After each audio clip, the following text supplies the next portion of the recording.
Oh, so great to be in your company as we look forward to round 5 of the Premier League. Wonderful to be in the company of Darren Lewis and Tim Sherwood. Treated tonight, but 2 favourites of the show.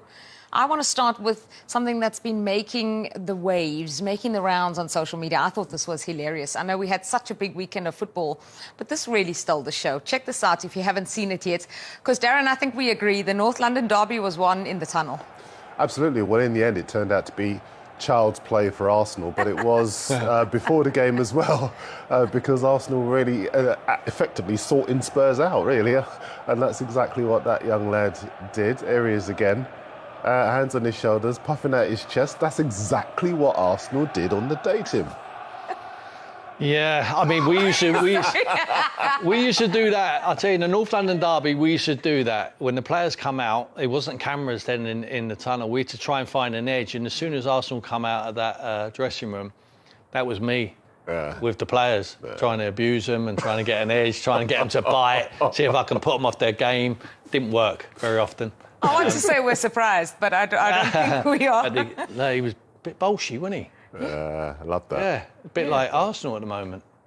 Yeah, hard to break down. Yeah, well, they had a big away day in the North London derby. They've got a big away day this weekend as well. As we mentioned, it is Manchester City against Arsenal. So we're going to hear from the 2 managers then. City versus Arsenal. The master against the apprentice. Mikel Arteta says Arsenal are going to the Etihad to win, while Pep Guardiola has been discussing Arsenal's strong defence.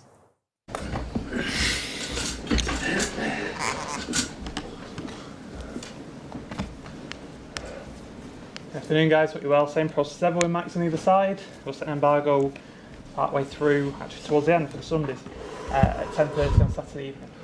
Simon, please. Hi, Pep. First of all, could you just update us on Kevin De Bruyne, please, and if he'll be fit? He feels today a little bit better, but not yet. 2 days off. Tomorrow we're training, and we'll see. So he could be involved, but you could be. I know it's very early in the season, but what can you learn about your team, about Arsenal, by playing a game of this magnitude at this point? Always have been a tight games last years, apparently because I think we are a good team, but they are good too. They do many good things in all the aspects, in high pressing, in defending deep, in transitions, and it's a absolutely complete team. That's why I have been the biggest rival in the last 2 seasons, and early stage of the season, I would say. So nothing more than the mood for the next games, the influence for the next games. But in terms of table and everything, it's not much important. It will be important when we will go to London in the second part of the season. Hi, Pep. Obviously, Arsenal have been one of your closest challengers in recent times. Do you feel that they are at their strongest now that they've ever been when you've been going head-to-head? Every season is stronger, yeah. Depth squad and add more players and top quality, yeah. Every season is even better and even better. What have you seen as a key development in Mikel Arteta's side then that makes you believe that they are? You can ask him, because if I say something, they will say that I'm playing mind games or something like that. Always I have a highly opinion about him, his team. Everybody knows that he grew up as a team year by year, so there's no doubt about that. And both years have been close, but we have been so strong as well. And still we are strong and looking for the game. You can play mind games if you want to. No, I'm not good on that. Thanks. Yeah. When you won the title last season, Rodri was asked what the difference between City and Arsenal was, and he said he felt it came down to mentality. I think when he played in the March, he said, I saw them and said, these guys, they don't want to beat us, they just want to draw. And he says that mentality, I don't think we would do it the same way. Do you feel there's still a difference mentality-wise? No. You don't agree with Rodri and stuff there? And Arsenal, you think there's been a growth then in where they're at mentally? But not now, 4 years ago. No. Hi, Pep. In recent years, we've seen quite a lot of high-scoring games between the teams at the top of the table. Last year, you and Arsenal, it was 1-0 and 0-0. Do you think that's maybe the way things are going to go more, or are you expecting something similar? Similar. And is that do you feel a sort of trend in football back towards those top games being really, really tight? To score goals, you can score from many different aspects. In the set piece, it's not easy because they are so tall, taller than us. In the transitions, her backwards are quicker than our transitions offensive. And when we are able to set them back, and they are so strong defensively, they accumulate a lot of players that the modern football, the strikers forget about it to go to the strikers, they go to our holding midfielders. So the gap between the spaces, we saw against Inter. So they defend the space, they have incredible defensively with the runners in the channels inside, being defensive with the people in the middle. So Saliba and Gabriel, they are incredible focus with Erling all the time. So it's not 1 against 1, it's always 2 against 1, sometimes 3 against 1. So that's why it's difficult to attack them. So they didn't, I think in 24 they didn't lose away. I think they draw just 1 game against us, they won it. So it's not just 1 game or 2 games. There are many games. They are be solid, consistent in that. They don't concede goals, and the opponents create much options of that. So that's why I have to try to read well the way we have to do it. And at the same time, I'm looking forward. I'm looking forward to play the game. And in every game is a chance to get in better or play better or do it better than the game before. And as much you play when the opponent, they are consistent and doing similar things, always you have a chance to improve some aspects. So it's a chance for us. We play at home, and hopefully we can do a good performance. Yeah. Hi, Pep. Mikel said on Wednesday that his captain Martin Odegaard is going to be out for a period of time. And how do you think his absence will impact the game on Sunday? I'm so sorry for him. Always I like to play with the biggest, the toughest squad. Of course, he's an important player, but when year by year Arsenal is getting better, it's because they invest a lot with the depth squad, to have more players ability. When you have, during the long season, you have problems with the injured suspensions, bad forms or whatever, and always you have the depth squad helps you to notice. But he's a captain from Arsenal, and everybody knows how important and how good player, an exceptional player he is. And also there's been some talk before the game now that you played home against Inter on a Wednesday, while Arsenal had to go to Bergamo, Atalanta for the away game on Thursday, with a difference in restitution and all these kinds of things. What is your take on that?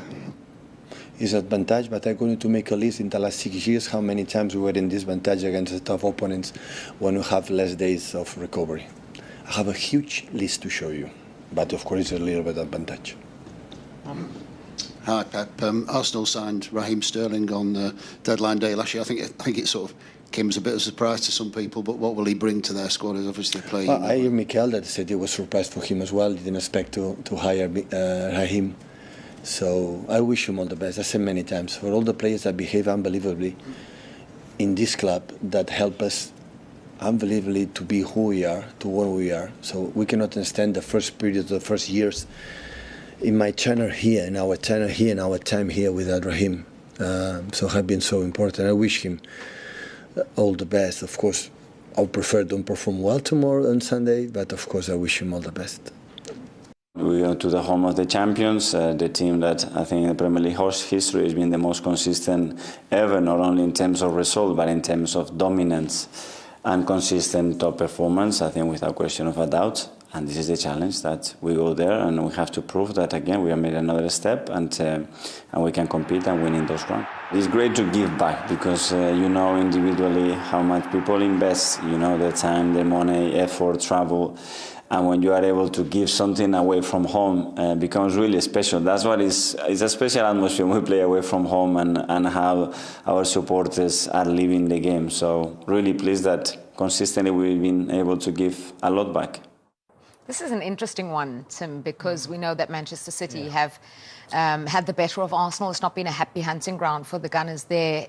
Arteta saying going there to win. But last time around, they went there, they were happy with the goalless draw, and Rodri actually mentioned that. He said that was the difference in the two sides, in the title chase, the mentality.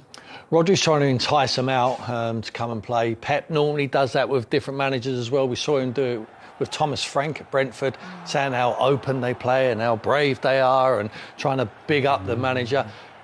Mikel Arteta is not listening to that. He's had enough time with Pep Guardiola to know he will go there and do what he thinks is going to be right. If you offered Arteta a draw now, the same as what they got last season, he would rip your hands off for it, I'm telling you. Away from home, he would rip your hands off. Man City we know how they're going to play. They're going to play one way. It's the only way they want to play, and it's been successful for them. If you're Arsenal and you want to win the Premier League, you have to go and take maximum points off Man City, and you can't rely on anyone else to get the points off them.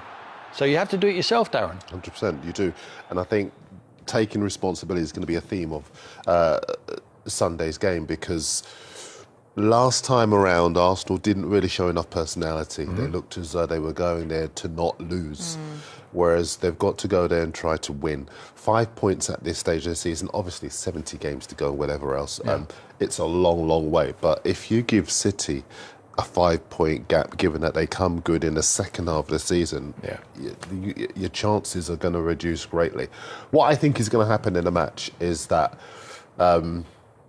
certainly I'm going to take Haaland out of my fantasy team, because I don't think he'll score. I think he'll occupy the two centre-halves, and I think the goal will come from midfield. Now, we've got a title-winning midfielder right here who will know all about the impact of not having Rice and Odegaard in the middle of the Arsenal midfield. That's going to cost them big time, Arsenal big time, because City's midfield is outstanding. Yeah. Well, Rice comes back because of the suspension will be over, but Odegaard is a big miss. He's a huge miss because of creating chances.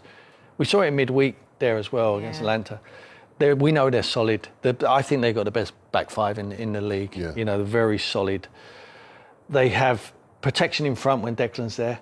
But what they lack is Odegaard's control. He takes control of the ball. He allows Saka to make runs. He finds him with passes. Martinelli's been poor. I think Kai Havertz lives off Odegaard's service as well. He's going to be a huge miss. So you wouldn't blame Arsenal going there looking for just a point, because some of their most creative players, certainly with Odegaard, is going to be missing. Now, they can find a solution. Anything can happen. They're talking about world-class players on both sides here.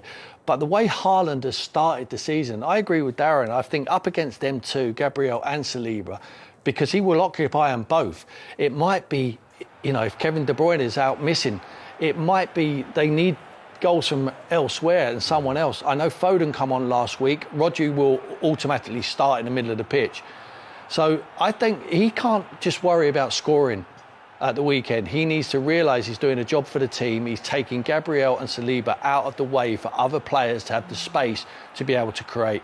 It's not, the winner's not going to come from this man, but he can play a massive role for the team, and it might go unnoticed to the untrained eye watching at home, but he will play a huge part, because straight away in their minds, when they're asleep and they're concentrating on that game, Gabriel and Saliba, when they wake up, they're seeing one face, and that is that big man in front of us there. Occupied is stopping him playing. And they did that last time around. One shot on target only for Manchester City in the game that we just saw, a goalless draw.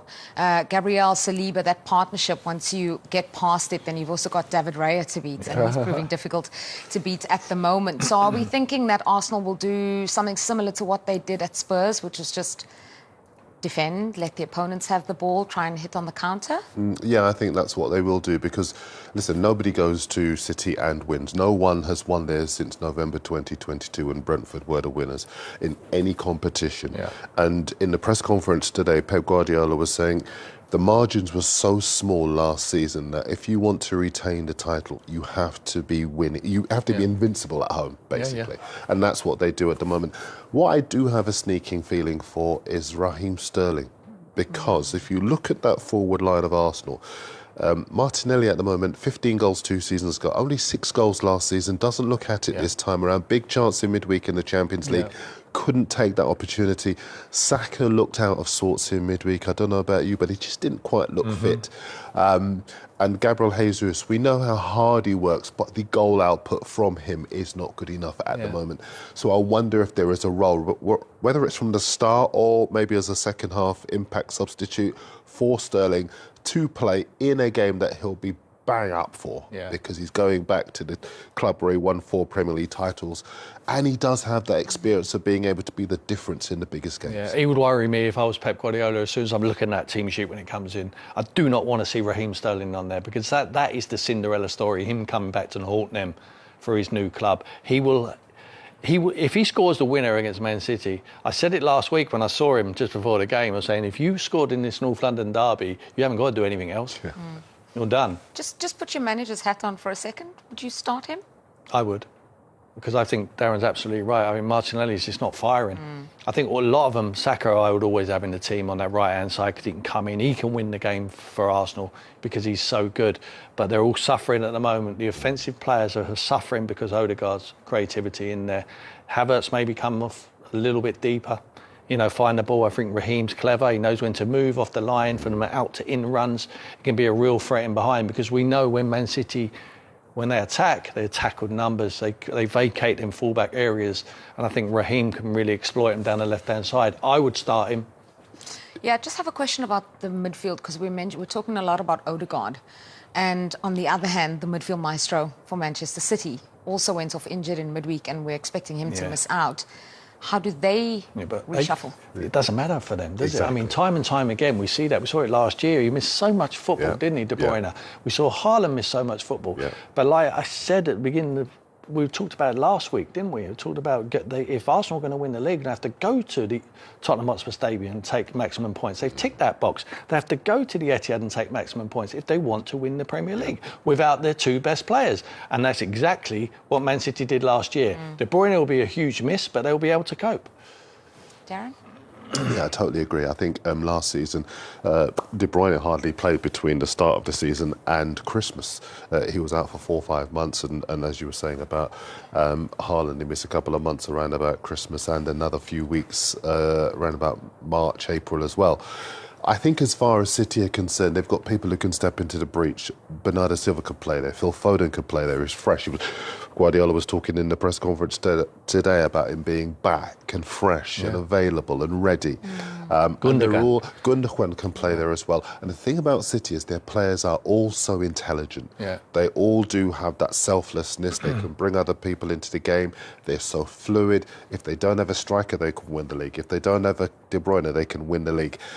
I think as far as Arsenal are concerned, they concern me more than City, because Arsenal, I just don't know where their goals are going to come from. At the moment, before this season, they scored, I think it was 179 goals in the past 2 seasons. And all that debate about they should have a striker, they scored 179 goals in all competitions. It was a fantastic number.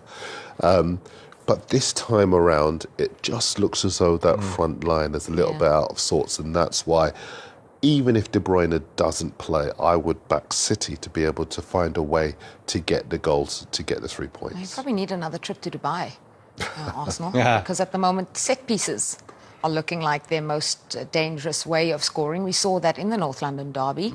How much of a boost is that for them going into the City game, or do you think it's just been a big week of away games, and so it doesn't really matter? Well, when you're not fluid going forward, I think there was not a lot in this game, really. I thought Tottenham started brilliantly, on the front foot. I thought, hold on, they're going to be able to open them up. But the more and more I was at the game, and when I was watching it, I was thinking they're so comfortable just defending their box, and they're just waiting for one opportunity, and that opportunity come from a set place. I mean, the set-piece coach was up in that technical area even more than Mikel Arteta. He was front and central. So, for their point of view, they wanted front and central in the attacking half at the weekend, because you never know. Set-pieces are so important. It only takes one and you get the maximum points. It's exactly what they did in the North London derby, and they'll be hoping it can happen again at the weekend. Tim's waiting for the day when the fitness coaches, conditioning coaches are going to be patrolling the touchline, right? Well, I put it like this. It's all, the manager's head is always on the block. You never see a set-piece coach on the back of the paper and him getting blamed. You never see a set-piece, a sports scientist on the back of the paper leaving the club and getting blamed. It's always the manager's fault. So why should they take any credit? Absolutely. OK, Tim, since you're on a roll, we're going to turn attention to your former club, Tottenham. I tell you what, you've been watching too much Godfather. Skills, Arsenal, then. Yeah. with a win in the North London derby. Paul Merson described it in the UK coverage as very old school Arsenal, a typical kind of 1-0 to the Arsenal, quite controlled, just doing enough, just getting the 3 points. Yeah, but it was what's happened now and what Mikel has created is as a side now that I was confident going there, obviously without Ødegaard, without Rice, you know, it's always going to be more difficult. But I was confident going there from our defensive point of view. So knowing that you're going to have Partey and Jorginho in front, and obviously we're expecting more from Tottenham, but going forward, I was always worried about how we're going to link and without Ødegaard to get the goal. But I was never worried about them scoring. That was the main thing, and that is the best thing about that result, because it's the kind of result you have to go away and get when you consider what Arsenal are trying to achieve this season. So it was brilliant. 1-0 to Arsenal in a game where you just had to be resilient.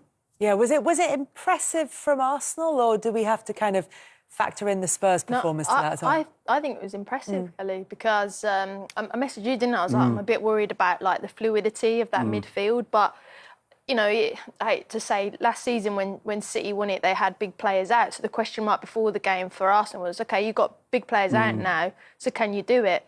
And against a rival with the magnitude of the game. So actually, for me, off the back of the international break, I think that's a massive, massive tick. And I'm like, fair play to them. Like, they've answered everything. And look, we know how good defensively they are, that clean sheets wins your titles, goals win your games. And if you stay in the game, there'll be a moment, and they took their moment. But I thought that was a really, really impressive performance. And it might not be impressive with the fluidity, but it was job done, mentality, move on. Yeah, and particularly, as you say, after the international break, because we saw in a lot of other games that teams felt like they were really out of their rhythm. And with Arsenal even missing players, it didn't look like that had gone. There was a structure that they could go back to. Wright said it best. You come up against this Arsenal team, they're so big, they're so strong, they compact well, they defend as a team well. You're looking at Timber, I think it's his 7th competitive fixture for Arsenal. It's like a new signing. He slotted in so well. I think Havertz's work was underrated in that game, dropping in to win the aerial duels. It's very hard to score goals against Arsenal, and they always say that defence wins championships, right? It's going the other way where you thought, where's the goal going to come? And when you score set pieces whenever you want to, I mean, you've always got a trick up your sleeve, especially against a Spurs side who can't seem to deal with set pieces, or Vicario just can't seem to get high ball distribution. So executed really well. I think if you look at their game last season against Spurs, same thing. Didn't need a lot of possession, still won the game.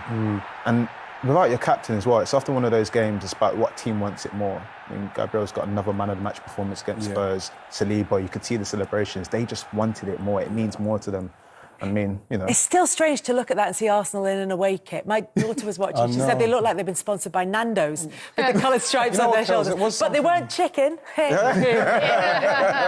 know what, Kels? It was from a Tottenham Arsenal point of view in the derby and what it means for us to not wear the red and white kit, for something to do with too much white in the kit. You know what I mean? It's crazy. Yeah. I just found that's just really being finicky. I mean, the set piece record is better. It's better to concentrate on than the kit that I talked all over with while referring to the kit in that. But yeah, 24 goals from set pieces is so impressive. And Gabriel as well, someone again Tottenham should have known. He's got, what is it, 15 goals? He's got something like 15 goals. He's the most goals scored by a defender in the 5 leagues. And, you know, with the delivery of Saka, I think Saka's been involved in all of Arsenal's goals that they've scored this season. First player ever to get 4 assists in consecutive games in Premier League. Honestly, it's just... He's so good, so good. And to know that you can depend on the set pieces like that in a game like that. I think I said when we done the show yesterday, in the match day, like I thought it was a must-game win. And I know it's very... I thought it was a must-game win at this stage. No, go again. What did I say? Put it the other way around. Is that what you meant? A must-game win. A must-win game. A must-win game. A must-game win. Simply because of the drop point, because of City, knowing how this road is, chasing City, and it's a game that they had to win, even though it's an away game and you want to try and get something. So they had to win it because then you got Man City coming. It's a great momentum game, I think. Do you know what I liked in particular? I think when you think of the last game against Brighton, everyone can have their opinions on the Declan Rice situation. I thought it was a bit, finicky. But it was getting caught out by the dark arts. In this era of CCTV, there's not much you can get away with. I love that description of VAR as CCTV. Anything. Big Brother is watching. Gabriel does so well. It's the slightest push, but it creates enough separation against a very good centre-half in Romero, who's very physically aggressive. Enough separation, bullet header, and the game's People were done. saying that was a foul. What do you think? I think he's got to be stronger. I think the set pieces of Arsenal, you can talk about the delivery, which is always spot on, but a lot of the time it's because Arsenal want it more. Yeah. Like, he's going to power through, and if you're going to leave him 1v1 and not be strong about it, I just think the mentality of this is a set piece, we score, we just run over people in there and we don't care. I mean, that's not new from Arsenal. This is quite a long-term thing where teams have come away slightly aggrieved at the physicality and the. But if you leave him 1v1 though, Kel, and you are weak, and he's also the wrong side of him, you can't see him at any point. And listening to Martin Keown about it, and he's just like, well, if you can't see the play, you've got no chance. But if you leave him 1v1 and he's running onto it, like anyone in the zone standing will never have a chance. He's powerful, he's athletic, he's going onto it. Like, so it is about a delivery, but they want it more. And Ricardio's got to come out for that, surely. You know what? When you look at it's like 4 yards, he needs a bit more protection so as he can start coming out and maybe punching something like that or catching it. Or you know how easily a goalkeeper will get a foul. And I think that they just got deeper. The ball was great. Yeah. So they've got to do more to protect him so he can at least come out and get a punch on that. It's 4 yards.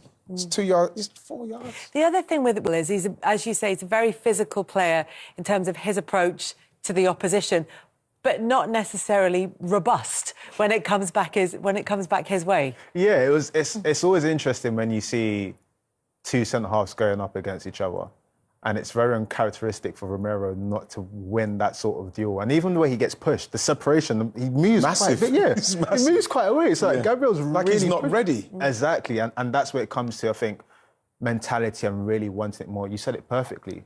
Anytime it's a set piece, Arsenal willing to fly through whoever they need to get It's through. very reminiscent of Tony Adams' attack. The ball in the opposing box. Very, very reminiscent. Wouldn't surprise me if he's seen videos. You know, with that though, right? Obviously, the delivery has to be spot on. Was just Tony just like, again, was it just the mentality, or is he naturally good at it, or is it just I'm going to win it? No, he's naturally good at it. He's worked a lot at it because even in training, when we used to be training and we're doing the set pieces, he's still doing the moves what he would do on the Saturday to get the separation, to get the space, to really attack it. Same with Andy Linnigan. Andy Linnigan, the way George Graham especially wanted him to attack it was really coming in real with power. That last foot is real. You're right at the edge of your power to blast through everything. And that's what it looks like with him yesterday. And especially Romero, who is he's quite robust in the tackle and everything. It was so easy. He's not even looking. It was a really, really easy goal to score from Arsenal's point of view and a terrible one to give away from Tottenham's point of view. Do you think there's a case for saying that Arsenal have marginally improved from last season in the sense that they can be missing players? In the sense, you know, I mean, I know that they score from set pieces and that is a long running thing, but in terms of I don't know, maybe the options that they have. I think what he's probably looking at now, Kels, is that the defence is so solid and he could put a team in. And again, we do have to legislate for Tottenham and how poor they were, passing in positions where we didn't even need to go and close them. It was just it was, for want of a better word. You know, I think that what Arsenal have done, they've built so well on the defence and he's so confident in what they can do offensively, even without the so-called striker, what we need. I think that now there's a confidence in the team that they can go somewhere and they're resolute enough to get the result and then up to the forward players to get that important goal or that important assist. And then without two players of that magnitude, arguably our two best, apart from Saka and Saliba, you'd think that, yes, there might be something that they're worried about. It didn't look like it at all. It looked like a very, very efficient game for Arsenal yesterday. There's a bit of a concern as we look ahead to Arsenal's next few fixtures, and obviously that game against Manchester City is going to be absolutely huge, and that's where maybe we'll see where the teams have progressed to from last season. You know, we probably should be using his non-anglicised pronunciation, which is Haaland, because every week it is an absolute haul of goals for him. Like, he's broken enough. I can't believe I had to explain that. Jokes aren't funny if you have to explain them. I need to remember that. But look, every week, it's so normal. It's just so... But do you know what, Maya, well, we were just talking about this when we were in the break. There's a happiness about his play this season that seems to have been as much... Like, he's always hit the targets and exceeded the targets, and he's now scored more goals than he's got Premier League appearances. It's over a goal a game. It's 72 in 70 in the Premier League. But this one, he feels like he's enjoying it, whereas before it felt like he was just going through the motions almost. It feels almost personal. Like, at times last season, there was a lot of talk in Haaland's name about, you know, touches in the game, being ineffective. Yeah. He looks like he's got this, like, chip and shoulder, like, oh, breaking records wasn't enough, so now I'm going to do it in different ways. Now I'm going to score hat-tricks every week. Like, the performance level has stepped up, and it's crazy to say that someone that's breaking records can even go further, but the touch looks better. Yes. The finishes look better. The little bits of IQ that's adapted, the second goal, the way he holds off Pinnock, it's just so class. He feels like he's in his own element. He is, Kels. And he's, you know, the rest in the summer. As I was going to say. It does help Kels. Good. 100%. No, I was just going to say he's rested, isn't he? That's he looks like somebody who's fresh, and he just looks perfect at the moment with what he's doing. His goal there, the turn, the instant turn for the first goal, the right foot shot. You know, it's not luck being in the right place. It's just his efficiency now. His touch, once he bumped Pinnock out the way, the next touch to set up the finish. All these finishes he's going in, he's in total control, and that is somebody who is just like really bubbling along really nicely at the minute. I was doing the show. I've done the show with Al yesterday, and Al knows. Alan Shearer. Yeah. Alan Shearer. He knows that he's coming. He's coming. It's like Thanos. Thanos, he's coming. It's scary though, because I mean, we're talking about a situation where a player can reach 100 Premier League goals in 3 seasons. Yeah. Amazing. Yeah, and for club and country, he's way ahead of where Messi and Ronaldo were at his age, and his country doesn't even qualify for international tournaments. So he's doing all that. At some stage, you know, because remember he's got Martin Ødegaard, arguably two great players. You know, so questions got to be asked about what's happening in Norway at the minute, because they're expanding. They're expanding it, aren't they? So there's going to be more teams in. Well, you hope so, but at the same time, you have to have a set of players that know, right, these two are it. You need to build a team around them now that just like get it in respect of their resolute they're going to be, get the ball to him, then to him. You're probably going to qualify for more if they understand the plan. It's interesting on the rest and how much that's contributed to the fact that he's got 9 goals in his first 4 games. I mean, Wayne Rooney got, you know, next with 8. Costa with 7, Aguero with 6. I mean, these blistering starts to the season can happen. What we know, the difference with Haaland is that he picks up from here and he keeps it going all the way through to the end of the season. But the rest is important because it was rest from competitive football, but he doesn't look like he's been, you know, sitting back, eating takeaways and kind of having the occasional jog around the park. He drinks like pure milk, doesn't he? Yeah. Like literally straight from the cow, everything. He's like really meticulous. He's just like... And there's something about the carrots as well that I've never quite got to the bottom of. He has like a Rudolph diet, like milk and carrots. He's on some Ivan Drago kind of diet and fitness plan. Because when you look and listen to... When we look at what Ronaldo does for his preparation, we've got somebody who's, 23, who's in that mode, in his headspace, in how he's preparing, like you're saying, what he's drinking, what he's eating. Even I've heard about his sleep. Everything he does is to perfect what's going to prepare him for a game. I admire that. I really, really do. He's getting the very best out of himself. Yeah. The only thing that might, because when you looked at him from Dortmund, he did get injured a lot because he was doing the sprints. I think I spoke about this like last season, that a lot of people say he doesn't really get involved in the game a lot. But for me, that gives him career longevity. The only thing that in terms of records and scoring might be if City changed styles and expected him to be more explosive, like a sprint, like he was at Dortmund. And then I can see maybe him having more time out injured. But the way City play and he can just chill and burst in, he has career longevity with that. So then it's like, he could smash the records comfortably just off of that as well. Yeah, he almost plays now in the way that players do when they're coming to the end of their career and they're sort of managing themselves. He's gone in. He's gone in early with that. Look, despite the fact that Manchester City took all 3 points, Pep Guardiola was full of praise for Thomas Frank, his opposite number, and he talked about Frank after the game. He said he's a big fan of Brentford. I can't remember in 8 or 9 years having a team that played the way that they played. And not only did he talk about the way that the team set up, he said he was particularly a fan of Thomas Frank. It's a question of time. He's one of the best.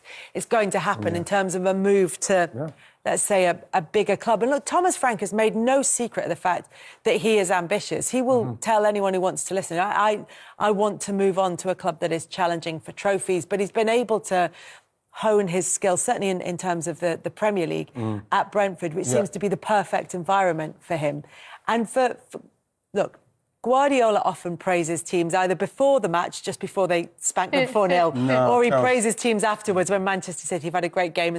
But this feels sincere. You know what? It does feel sincere because Pep's been there long enough now and he's gone up against Brentford and Brentford have beaten them a couple of times in the past in the way that they set up. And all Pep's saying there with what he said is now, listen, he's the real deal, this guy, his team, from back, midfield to front. The problems that whether they're pressing you, whether they're low blocking you, whether they're mid blocking you, whether they're going to play on the counter, whatever they're going to do, it's done to the T. You know, he said last year they had Tony, they'd maybe knock it up long to him. This time now they've got Vissa and Mbuemo who can make runs, come in, play short, go long. He says they've got everything. We're talking about a man. He was linked in the Man United talks, in the Liverpool talks, and when Pep says that, he's going places, or he can't see him. I can't see him staying there for too much longer because Brentford have improved every season I've seen them. Every season I've seen them, and it's because of him. And struggled a little bit last time around, but there were obviously key injuries, and Tony was out for such a long time, and then wasn't the same player when he going. I can see a big move for him. Yeah, but it could potentially happen. He is a manager who's been really impressive. He talks very well as well. So I would imagine these comments from Pep Guardiola will be very warmly received by Thomas Frank. It's mad though that you know all that, but you have to get a Pep endorsement for someone to be like, we should get him. Like I get that, but you should recognise that without. Do you know what I'm trying to say? Do you think that will help though if he does get the big move that he's spoken about and that Guardiola's now speaking about? Do you think that the Pep endorsement will help him in a dressing room when he goes into it? Because players can be, well, he's been at Brentford, so if he goes to, I don't know, a Manchester United, for example, and players think, I don't really know who this guy is. But if he's got the Pep endorsement, does that help him? Well, I'm not saying you can't ignore Arteta, you can't ignore Maresca, you can't ignore company. They've all come through, even a Motta of a Juve, he was with Arteta at Barcelona, but there's got to be something in it. But my point is, shouldn't teams already know, he shouldn't have to have an endorsement. We know he's really good. Yeah, you know that back in the day, Sir Alex would have given endorsement. It does kind of give you that last little, OK, I'll throw the dice on someone like him. I think, Mourinho does it, Pep does it, Sir Alex does it, they all done it. I'm sure Arsene Wenger does it. They give that little endorsement to somebody they think is ready to go to the next stage. And Mayo, I thought the point that Wrighty made about the flexibility of Thomas Frank was an interesting one as well, because often when managers succeed at teams who aren't necessarily challenging for trophies, it's because they are wedded to a certain way of playing. Their way of advertising themselves to the, in inverted commas, bigger clubs is that they say, I play this kind of football and this is what I do. Thomas Frank isn't. He does have a way he wants to play, but he isn't wedded to it. He seems quite flexible within that. He's not. I think the biggest credit you can give to him is that he has made people forget that Brentford are typically a selling club. They buy assets to sell them on. It's what they've done with Tony. It's what they do with all of their big signings, Watkins. He plays in a certain way that people come through and out of those doors and you don't really realise. You don't really ever talk about the fact that they've not got a high wage bill and that he has these constraints because he maximises out that team so well. And that's credit to him and his staff. I think when Tony was going, a lot of people quietly said, well, I've seen Mbuemo, I've seen Missa, they've still got enough to mix and match. Shada as well. And they've done it so far. And I think in the Premier League, when you're looking at managers that have consistently showed up and gone through rough patches and overcome them, he's definitely on that list of managers that you would look at and say he could potentially go into a big role.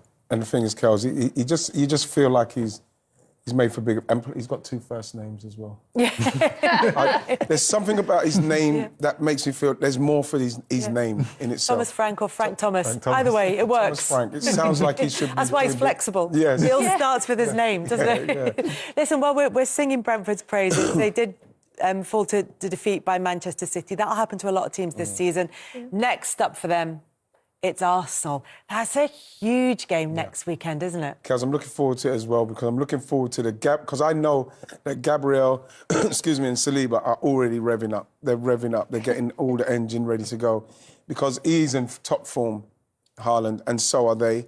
And Arsenal know it's a game. I think you have to beat City. If you're going to you have to beat them. I'm not saying you have to beat them twice, but you have to beat these guys at least once.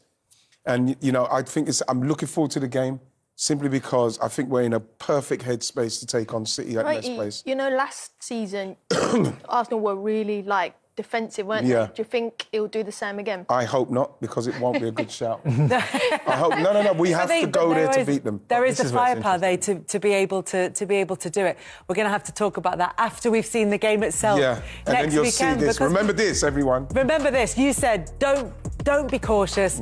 Absolutely go for it, and there's an opportunity there for Arsenal. We'll see if that prediction is right at the same time next week. See you then. Bye-bye.